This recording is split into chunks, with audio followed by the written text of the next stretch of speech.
Try this at your next party. Ask your guests to define the term social justice.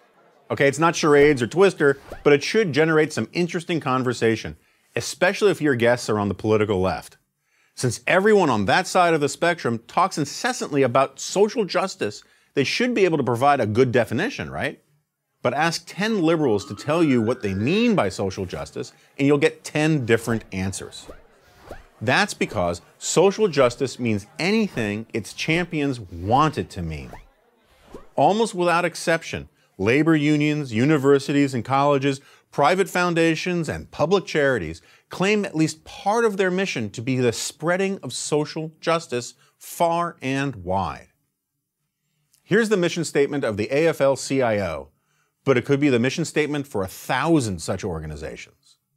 Quote, "The mission of the AFL-CIO is to improve the lives of working families, to bring economic justice to the workplace and social justice to our nation." In short, social justice is code for good things no one needs to argue for and no one dare be against. This very much troubled the great economist Friedrich Hayek. This is what he wrote in 1976, 2 years after winning the Nobel Prize in economics. "I have come to feel strongly that the greatest service I can still render to my fellow men would be that I could make the speakers and writers among them thoroughly ashamed ever again to employ the term social justice." Why was Hayek so upset by what seems like such a positive and certainly unobjectionable term? Because Hayek, as he so often did, saw right to the core of the issue. And what he saw frightened him. Hayek understood that beneath the political opportunism and intellectual laziness of the term social justice was a pernicious philosophical claim, namely that freedom must be sacrificed in order to redistribute income. Ultimately, social justice is about the state amassing ever-increasing power in order to do good things. What are good things? Well, whatever the champions of social justice decide this week. But first, last, and always, it is the cause of economic redistribution. According to the doctrine of social justice, the haves always have too much, and the have-nots never have enough. You don't have to take my word for it. That is precisely how a UN report on social justice defines the term. Quote, "Social justice may be broadly understood as the fair and compassionate distribution of the fruits of economic growth. Social justice is not possible without strong and coherent redistributive policies conceived and implemented by public agencies." Let me repeat that. Strong and coherent redistributive policies conceived and implemented by public agencies. And it gets worse.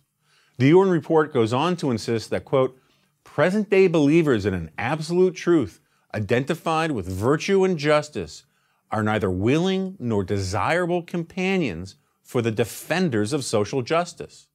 Translation? If you believe truth and justice are concepts independent of the agenda of the forces of progress as defined by the left, you are an enemy of social justice.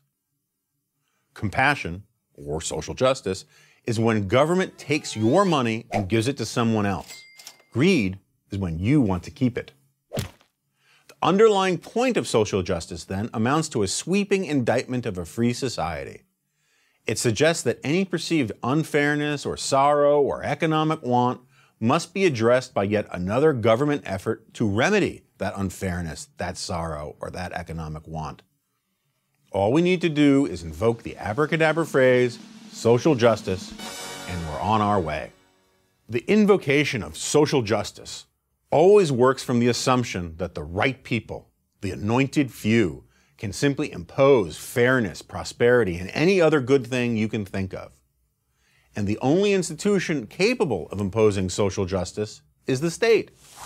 And keep in mind, the conventional wisdom among liberal elites is that conservatives are the ones who want to impose their values on everyone else. The self-declared champions of social justice believe the state must remedy and can remedy all perceived wrongs. Anyone who disagrees is an enemy of what is good and right. and the state must therefore coerce them to do what is socially just. And that, as Hayek prophesied, is no longer a free society. Is that the kind of society you want to live in? If it isn't, beware of what will be done in the name of social justice. I'm Jonah Goldberg of the American Enterprise Institute and National Review for Prager University.